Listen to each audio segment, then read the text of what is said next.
ஆசை, அசுத்தங்கள், தேவையில்லாத மைண்ட் தாட்ஸ் வந்துட்டே இருக்கு இல்லையா?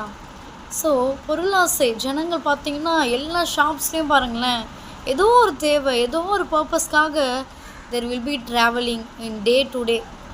ஸோ ட்ராவல் பண்ணிகிட்டே இருக்காங்க. ஸோ அப்படிப்பட்டதான காரியங்களே ஆண்டவர் எதிர்பார்க்கல. ஆமென்.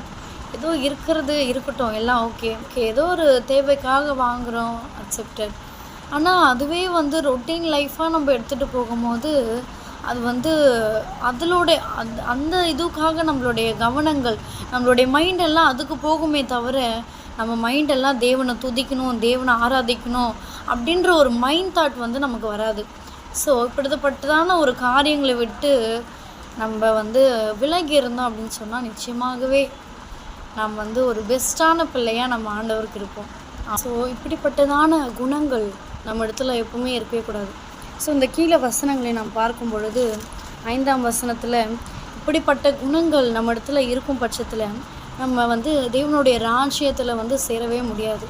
கர்த்தருடைய வசனம் 5ஆம் வசனத்தில் பார்க்குறோம், தேவனுடைய ராஜ்யமாகிய கிறிஸ்துவின் ராஜ்யத்தில் சுதந்திரம் அடையவே முடியாது. ஸோ இப்படிப்பட்டதான குணங்கள் உங்கள் கிட்டே இருக்கும் அப்படின்னு சொன்னால் நீங்கள் மாற்றுறது ரொம்ப நல்லது. ஏன்னா இப்படிப்பட்டவங்க தேவனுடைய ராஜ்ய